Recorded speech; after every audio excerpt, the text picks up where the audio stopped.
Good morning, guys. It's Stephen here. The day after Manchester City's disappointing defeat to Leeds 2-1 in the Premier League. It wasn't good. It wasn't pretty. But things will carry on. Life will carry on. And today I went for a walk this morning. I recommend you go and do it as well. Get out, get some fresh air, get some sunshine, get out in those blue skies, and you will appreciate it. In the way that you will appreciate as well One Football. If you haven't already downloaded One Football, what are you waiting for? It's a fantastic app. A genuinely brilliant app with all the Manchester City news and all the Manchester City information that you need sent straight to your phone. I understand that you don't want to download it today, but you should do, because City win an awful lot of games and there's a lot of transfer news coming up. So download it right now, get ahead of the curve, and join over 10 million people in downloading the best football app on the market. It costs absolutely nothing. It helps support my channel, and it's a brilliant app. What more could you possibly want?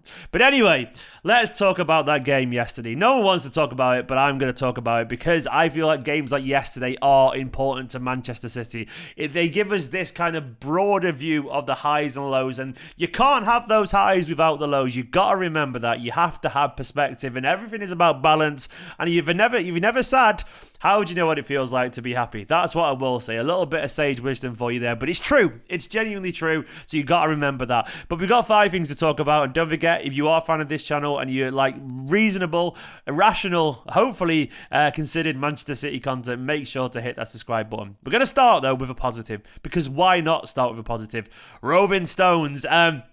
John Stones yesterday was one of the few positives from that Manchester City performance. I want to talk about him because I was very impressed with John Stones yesterday, and not because he's a great defender or anything like that. We know he's a very good defender, and we know he's in good form. But what I really liked about John Stones yesterday was his intensity. Now, I'm not sure it was a tactic, because we saw Fernandinho and Ake do it as well, but John Stones yesterday epitomised the fight that we can have in a game like this when you need it from someone that you don't usually get it from. He became a leader yesterday, John Stones, and I was loving watching him drive through the middle.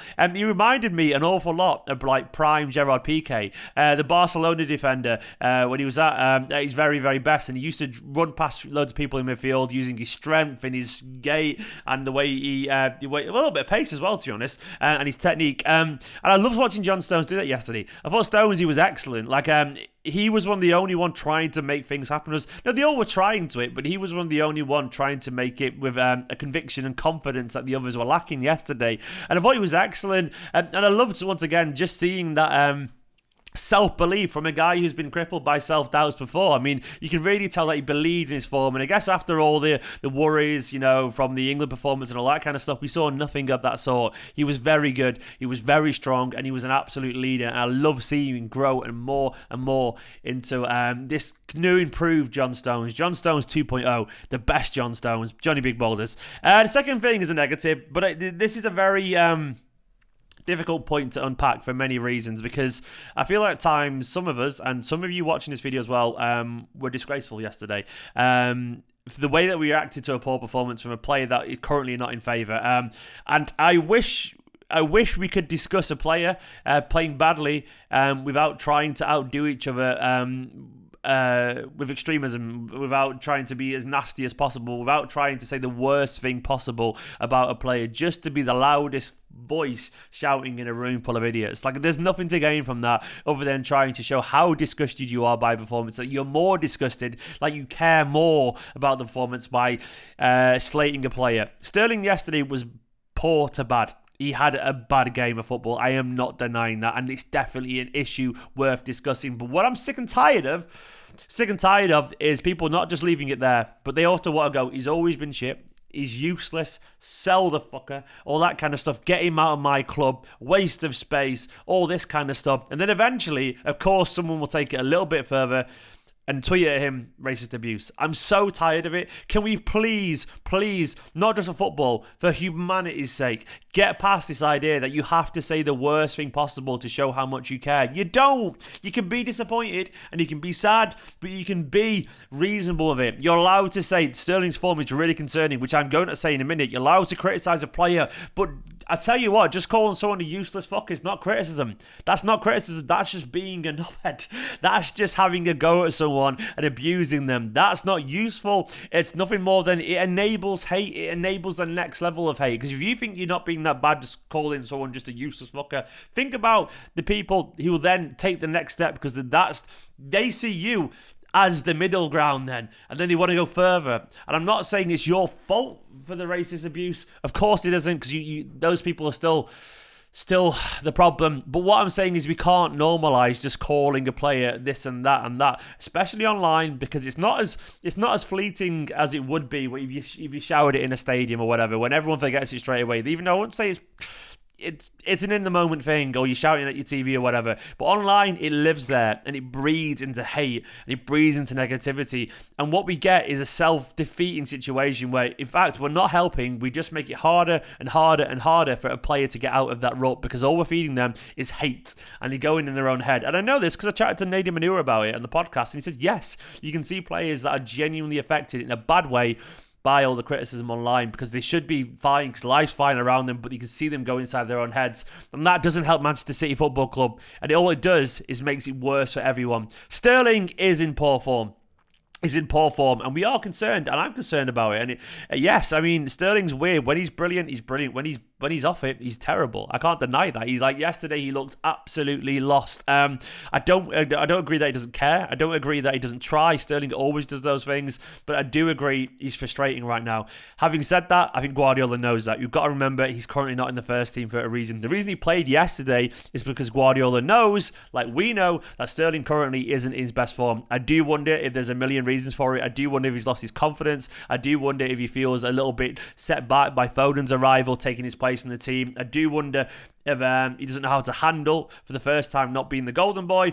These aren't necessarily problems. Egos happen in football. It's fine. He's not the only footballer to be like that, but I do think he's professional, and I do think the positives of Sterling, when he finds that confidence, and hopefully next season that'll be the same Sterling, because he ain't going anywhere. So get over this idea about selling him, by the way. If you think City are going to sell Sterling, you're living in a weird dreamland. Get with the times, man. He's not going anywhere, clearly. So here's a crazy idea. Let's try and support him. Be frustrated, fair criticism, support him. Thirdly, trust Pep, man. Trust Pep.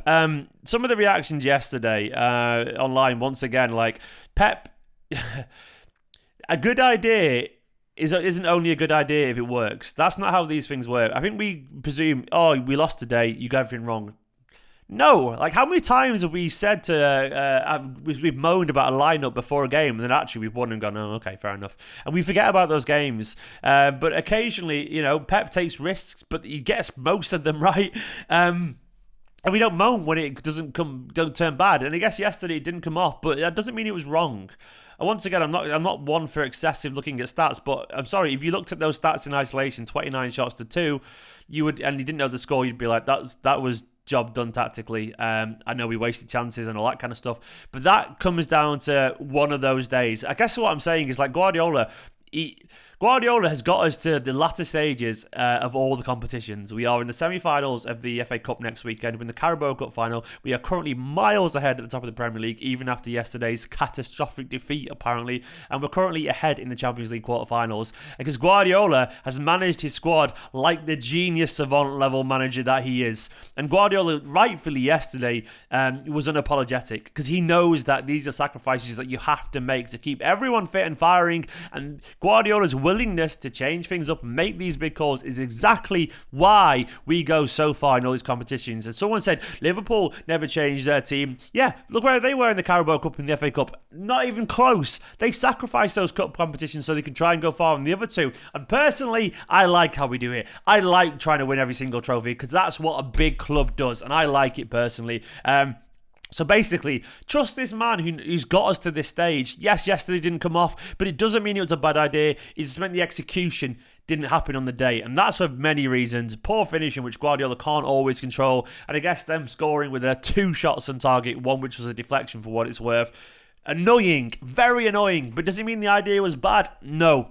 It meant we had a bad day at the office, which is a very different thing entirely. And I guess the fourth thing we learned from this game was that I guess we know essentially our strongest 11. We know exactly who's going to be in there. And I guess there's further vindication that actually the players who played yesterday aren't the ones to play in the big games at the moment. And that's not to say I don't rate the players that played yesterday, because many would be in my strongest 11 as well. The likes of Ederson, of course, Stones, even Cancelo, even though he was bad yesterday, Bernardo as well. But I guess the point I'm making is they are backups for a reason at the moment. And I know some of these are very well paid, but that ain't my problem. I'm not going to moan about it.